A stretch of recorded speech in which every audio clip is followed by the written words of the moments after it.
सर्वांना welcome back to my channel. I hope तुम्ही सर्वजण मजेत असाल आणि आनंदित असाल. आज मी तुम्हाला माझ्या प्रकारे पोहे कसे करायचे ती रेसिपी मी तुम्हाला शेअर करत आहे. ते पूर्णपणे बघा आणि लाईक नक्की करा. आवडल्यास तर नक्की कमेंट करूनही सांगा. मी हे पोहे घेतलेले आहेत 2 ते 3 माणसांसाठी लागणार असे घेतलेले आहेत. पूर्णाची जी चाळणी असते ना त्याच्यात मी असं हे भिजवून घेतलेले आहेत. एकदम पाणी घालायचं नाही, असं थोडं थोडं पाणी घालून ना पोहे असं मस्तपैकी भिजवून घ्यायचे आहेत.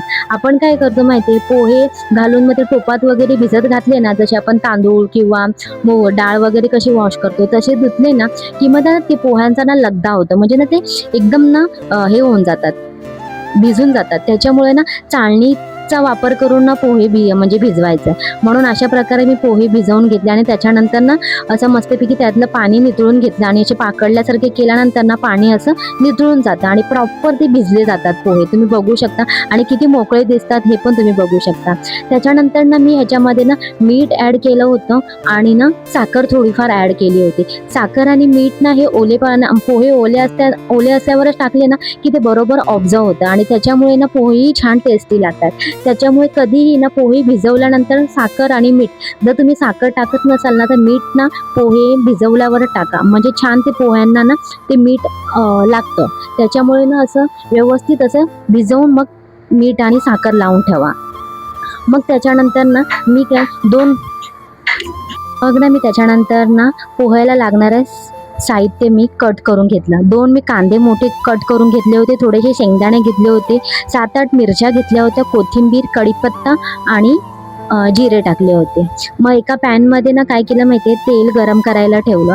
त्याच्यानंतर ना त्या तेलामध्ये ना मी आधी ना शेंगदाणे ना परतून घेतलेले आहेत, लालसर असे ना तळून घेतलेले आहेत.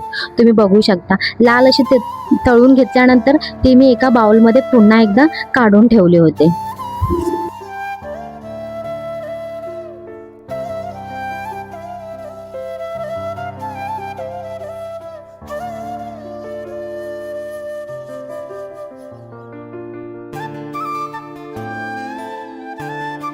शेंगदाणे अशा प्रकारे काढून झाल्यानंतर ना मग त्याच्यात मी जिरे टाकले होते. तेल गरमच होतं, गॅसची फ्लेम स्लो करून घेतली, कारण की तेल गरम झाल्यामुळे मग ते जिरे एकदम लालसर होतील, म्हणून ना गॅसची फ्लेम थोडीशी स्लो करून घेतली.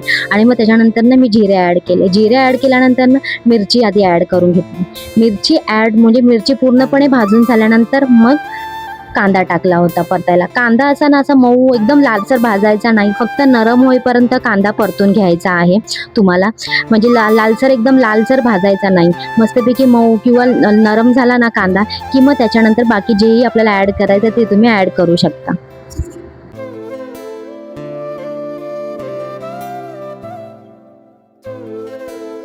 थोडासा मऊ पडला की मी कढीपत्त्याची 10-12 पानं अशी मी त्यात टाकलेली आहेत. त्याच्यानंतर पुन्हा एकदा कांदा मी लालसर म्हणजे मऊ होईपर्यंत परतून घेत आहे.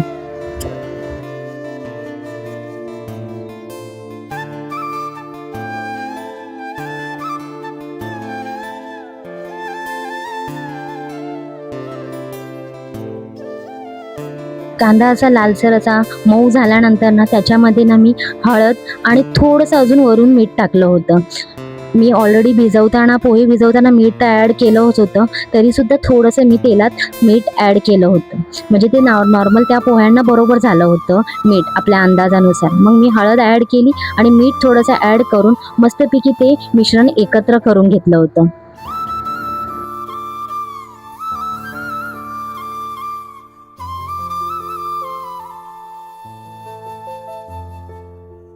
त्याच्यानंतर मी पोहे ॲड करते.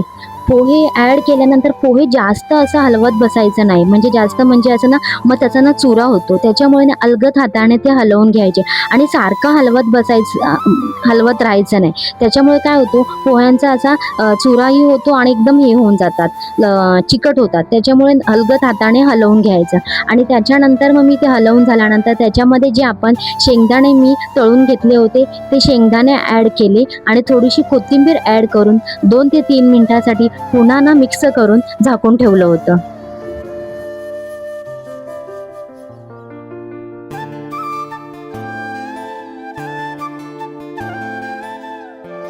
हे अशा प्रकारे मऊ लुसलुशीत असे ना पोहे रेडी झालेले आहेत.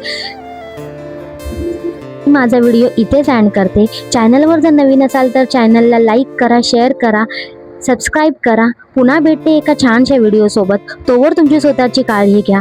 Take care friends and bye.